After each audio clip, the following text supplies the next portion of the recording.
Welcome बच्चों। Last time हमने test ली थी और आज इस टेस्ट का एक्सप्लेनेशन हम देखने वाले हैं। बच्चों जैसे कि आप देख रहे हैं यहाँ पर सिर्फ एक ही क्वेश्चन मैंने लिखा हुआ है। एक्चुअली 10 क्वेश्चंस थे हमारे टेस्ट में फिजिक्स के। एक क्वेश्चन सिर्फ इसलिए क्योंकि ये न्यूमेरिकल टाइप है और बाकी जितने भी थे वो हमारे थ्योरेटिकल थे।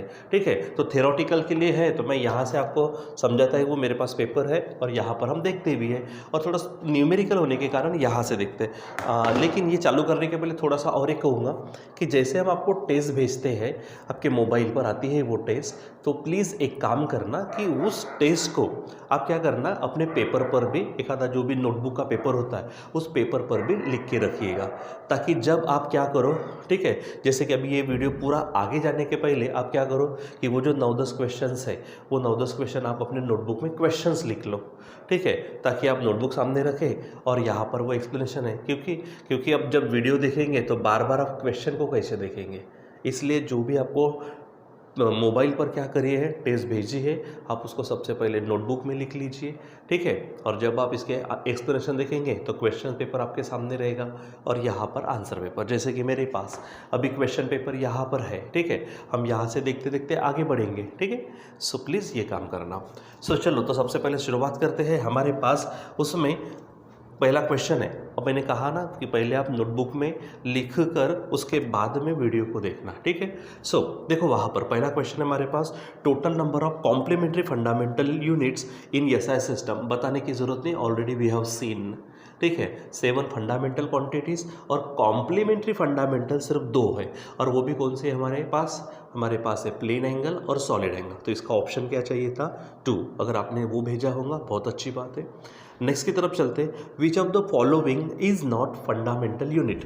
देखो सेकंड है हमारे पास, which of the following is not fundamental unit. तो देखो मीटर है, फंडामेंटल है, एम्पियर फंडामेंटल है, केल्विन फंडामेंटल है, न्यूटन ये फोर्स का यूनिट है और फोर्स हमारी डिराइव्ड क्वांटिटी है, तो जो न्यूटन है वो हमारा डिराइव्ड यूनिट होगा। और उसने वही तो पूछा है, विच of the following is not fundamental unit, तो हमारे पास इसमें से ऑप्शन होगा डी, न्यूटन। ठीक है, फिर तीसरा आता हमारे पास में न्यूटन मीटर। देखो यहाँ पे जब ऐसा लिखा जाता है ना, न्यूटन और मीटर इनवर्स टू, इसका मतलब क्या होता है कि इसका मतलब न्यूटन पर मीटर स्क्वायर ये होता है। ठीक है, अब अगर बात करते हैं तो न्यूटन फोर्स के लिए यूज़ होता है, और जो मीटर स्क्वायर है ये आपको मालूम है वो एरिया के लिए आता है। ठीक है, तो फोर्स पर यूनिट एरिया अगर हम बात करते हैं, फोर्स पर यूनिट एरिया, सो वहाँ पर देखो सिर्फ फोर्स है, होगा नहीं। दूसरा ऑप्शन है वेलोसिटी, होगा नहीं। तीसरा ऑप्शन प्रेशर है और मोमेंटम है। तो आपको जाहिर सी बात है ये जो फोर्स अपॉन एरिया है, अगर आप इतने दिनों से देख रहे हो, इसके पहले भी पढ़ चुके हो, तो force per unit area, this is the unit of pressure. ठीक है, क्योंकि आपको मालूम है प्रेशर का फार्मूला क्या है, फोर्स अपॉन एरिया। ठीक है, तो ये यहाँ पर मैच करता है कि न्यूटन पर मीटर स्क्वायर ये जो दिया है, this is the unit of pressure. तो ऑप्शन चाहिए था सी। ठीक है, चलो क्वेश्चन 4 की तरफ बढ़ते हैं। तो 4 में क्या है, द यूनिट ऑफ मोमेंटम। हमको क्या निकालना है, यूनिट ऑफ मोमेंटम। तो मोमेंटम सबसे पहले हम पी से बताते हैं। मोमेंटम का मतलब होता है मास इंटू वेलोसिटी। आपको मालूम है मास का यूनिट है किलोग्राम, वेलोसिटी का यूनिट है मीटर पर सेकंड। आप इसको इस तरह से लिख सकते हो, किलोग्राम, मीटर और सेकंड को जब ऊपर लिखेंगे तो ये हो जाएगा। तो आप वहाँ पर देख रहे होंगे ऑप्शन हमारा 4 है। ठीक है, जहाँ पे यूनिट ऑफ मोमेंटम मिलेगा किलोग्राम मीटर सेकंड इनवर्स, मतलब पर सेकंड। ठीक है, यानी उसका ऑप्शन होगा हमारा डी। ठीक, आगे बढ़ते हैं। वहाँ पर हमारे पास है क्वेश्चन नंबर 5। क्वेश्चन नंबर 5 के लिए आप अगर देखेंगे, ठीक है, तो क्या कहा उन्होंने, force can be expressed as derived quantity of. ठीक है, यानी जो फोर्स है, तो फोर्स की अगर बात करते हैं तो उसमें मास इंटू एक्सेलरेशन आता। ठीक है, उसके बाद मास को रहने दो, एक्सेलरेशन में वेलोसिटी अपॉन टाइम आता। उसको और सॉल्व करते हैं तो mass into displacement upon time into time हो जाएगा। तो मास यानी ये हमारे पास देखो वहाँ पे लिखा है, ये मास हमारा यम जो है वहाँ पे मास है।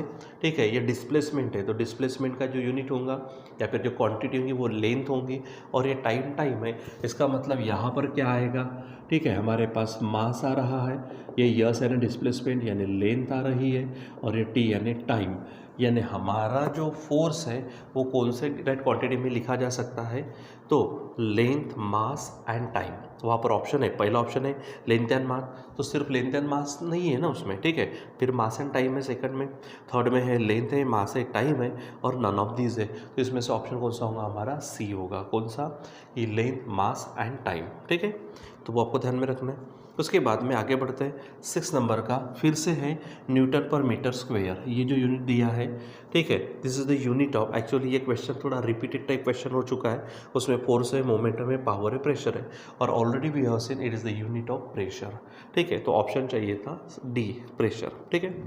फिर आते क्वेश्चन नंबर 7 पर, तो एक काम करते हैं क्वेश्चन नंबर 7 को 2 मिनट के लिए रुका देते, 8, 9, 10 और वो हमारे थेरोटिकल है, तो उसको हम क्या कर देते पहले देखते, फिर 7 को तुमको देखना ही है, ठीक है। तो देखो 8 नंबर का unit of luminous intensity, option है लक्स है, ल्यूमिन है, कैंडेला है, और एमस्ट्रॉन्ग है, ठीक है, एक्चुअली एमस्ट्रॉन्ग चाहिए था वहाँ पर, ठीक है। सो इसमें से आपको मालूम है ये फंडामेंटल क्वांटिटी ल्यूमिनस इंटेंसिटी, और उसका जो यूनिट है already we have seen candela, क्या है वहाँ पे कैंडेला है, तो सी ऑप्शन चाहिए था। उसके बाद में क्वेश्चन नंबर 9 पर आते, तो डायमेंशनल फार्मूला, ठीक है, देखो डायमेंशनल फार्मूला उन्होंने दिया क्या है उसको पहले आप देख लीजिए ताकि आपको समझने में आसानी हो। मैं यहाँ पर लिख देता हूँ आपके लिए, ठीक है। तो चलो हमारे पास डायमेंशनल फार्मूला कहाँ है, कौन सा दिया उन्होंने, L2 है और T-2। मैंने लास्ट टाइम के टेस्ट में भी या फिर लास्ट टाइम में भी कहा कि जब यहाँ पर डायमेंशन दिखते नहीं, पावर दिखते नहीं, तो आप उसे क्या समझ के चलना, 1 समझ के चलना, कभी वो देते कभी नहीं देते। हाँ, अगर उनको 0 देना है तो वो 0 प्रैक्टिकली लिखते, 1 नहीं लिखा तो भी चलता, आपको भी मालूम है, ठीक है। सो ये क्या है, M1 L2 T-2, ये किसकी यूनिट है, तो आप किस पे डायमेंशन है, तो फोर्स है, पावर है, एनर्जी है, और प्रेशर है। अगर आप वहाँ पर बराबर चेक करेंगे तो आपको दिखेगा कि हमने ये ऑलरेडी पढ़ा है, ये हमारे पास एनर्जी के या फिर वर्क के क्या है डायमेंशंस है, यानी यहाँ पर अगर आपके पास अगर आता तो वो क्या हो जाता हमारे पास में, हमारे पास इसको अगर देखते तो ये एनर्जी का हो सकता या फिर वर्क का हो सकता, ठीक है, या फिर हमने देखा था लास्ट टाइम में कि वो टॉर्क भी है जो एक दूसरे को मैच करता है। मैंने बताया भी था कि एनर्जी और टॉर्क डायमेंशनली इक्वल है, लेकिन वो क्वांटिटीज डिफरेंट है, एनर्जी देखो तो स्केलर है, टॉर्क देखो तो वेक्टर है, ये ऐसा टाइप का हमने देखा हुआ है। सो अब इसमें से ऑप्शन कौन सा देख लो, फोर्स है, पावर है, एनर्जी है, प्रेशर है, so already the answer will be energy, ठीक है।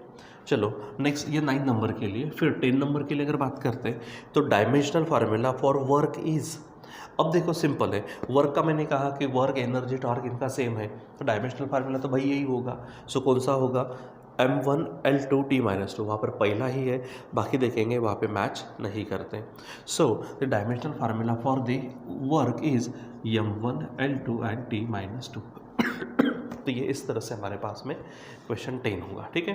तो चलो अब हमारे पास है न्यूमेरिकल क्वेश्चन, तो उस न्यूमेरिकल क्वेश्चंस को यानी क्वेश्चन नंबर 7 को हम देखते हैं यहाँ पर, जिसकी थोड़ा सा समझाने की ज़रूरत पड़ती है कुछ लोगों को। हो सकता है बहुत सारे लोगों ने सॉल्व भी किया होगा, लेकिन कुछ लोगों ने शायद सॉल्व नहीं किया होगा या फिर नहीं जमा होगा, कोई बात नहीं, कोई हरकत नहीं, हम देखते हैं यहाँ पर।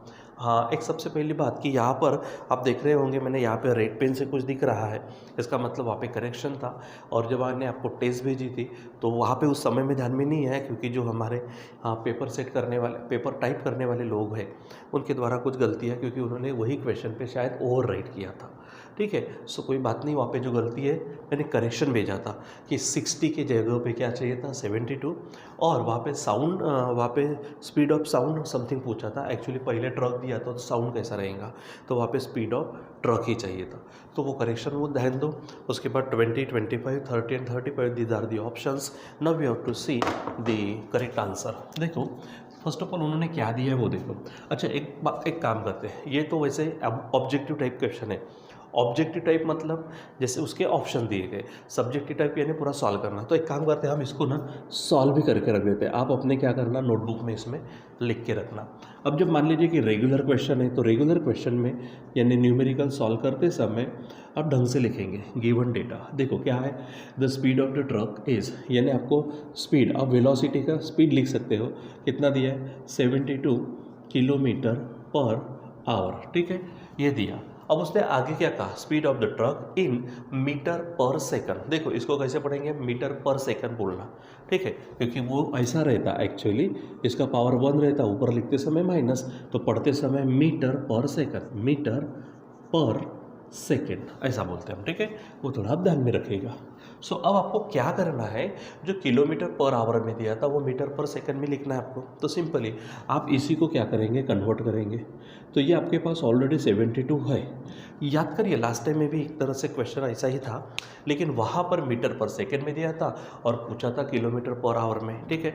सो मैंने कहा था वहाँ पे कि अगर छोटे यूनिट से बड़े यूनिट में जाएंगे, ठीक है, यानी वहीं पर, ठीक है, यूनिट सेम होगा, कन्वर्शन बोलेंगे, छोटे से बड़े में जाएंगे तो आपको डिवाइड करना है, और बड़े से छोटे में जाएंगे तो जो भी कन्वर्शन फैक्टर है उससे आपको मल्टीप्लाई करना है।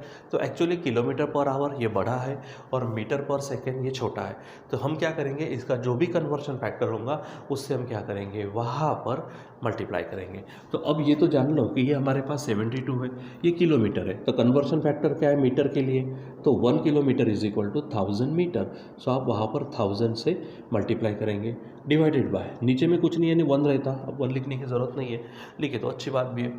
अब रही बात आवर की, तो आवर में से पहले किस में जाएंगे आप, मिनट में। तो आपको मालूम है 60 minute means 1 our into 60 means अभी हो गया वो सेकेंड में, ठीक है। तो इसको आपको इस तरह से सॉल्व करना था, तो ये बन जाएगा मीटर पर सेकेंड। देखो किलोमीटर से इसमें गए तो हमको क्या करना है, 1000 से मल्टीप्लाई, आवर से मिनट में 60 और मिनट से इसमें सेकेंड में गए तो 60।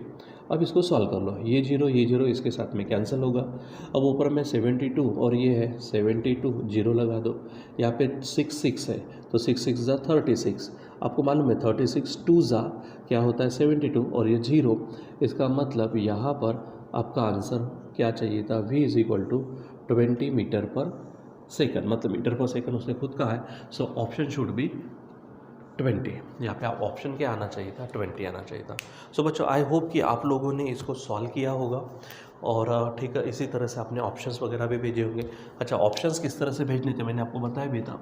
अगर ये आपकी आंसर शीट है, ठीक है, इसको भी मैं बता दूं क्योंकि कुछ लोग बराबर भेजते नहीं। आंसर शीट है, सबसे पहले आपको यहाँ पर आपका क्या करना था, नाम लिखना था, ठीक है, उसके बाद में आप यहाँ पर क्लास लिखेंगे, उसके बाद कौन सा सब्जेक्ट है वो सब्जेक्ट यहाँ पर नोट डाउन करेंगे, ठीक है, और पॉसिबली या तो किसी एक लाइन के सामने ही आप डेट वेट यहाँ पर डाल दीजिए, कि जैसे कि ये जो डेट थी यानी लास्ट टाइम लास्ट पेपर जो था 7, ठीक है, उसके बाद में 09/20 ये थी, और उसके बाद में फिर आंसर शुरू करेंगे आप। तो यहाँ पर आप आंसर्स की ऐसी हेडिंग दे दीजिए, ठीक है, और उसके बाद जैसे ये क्वेश्चन नंबर 7 था तो आप सिंपल लिखिए क्वेश्चन 7 और उसके सामने कौन सा ऑप्शन था, अभी ऑप्शन ए है, तो जस्ट आप ऐसा ही भेजिए ना। आपने अगर मान लीजिए ना वहाँ पर क्या नहीं किया या नहीं ये आंसर ऐसा लिख के नहीं भेजा तो भी चलता है, भेजा तो अच्छी बात है, नहीं भेजा तो कोई हरकत नहीं, यानी सिंपल इतना ही आपको वहाँ पर भेजना है ताकि आपका भी काम आसान हो जाए और हमें भी थोड़ी परेशानी ना हो, ठीक है बच्चों। सो इस प्रकार से आपको क्या करना है कि करना था, तो मैं इसको डिलीट कर देता हूँ, ठीक है, ये सिर्फ आपको ध्यान में रखने के लिए बताया था मैंने आपको, ठीक। सो इस चीज़ को आप बराबर नोट डाउन करेंगे और आगे इस तरह से एकदम कूल माइंड से क्या करो, पेपर को सॉल्व करो। एक आधा क्वेश्चन नहीं आता वहाँ पे थोड़ा विचार करो, ठीक है। और अभी फ़िलहाल आज के लिए बस इतना ही, बाकी का कंटिन्यू करेंगे बाद में। Till then bye.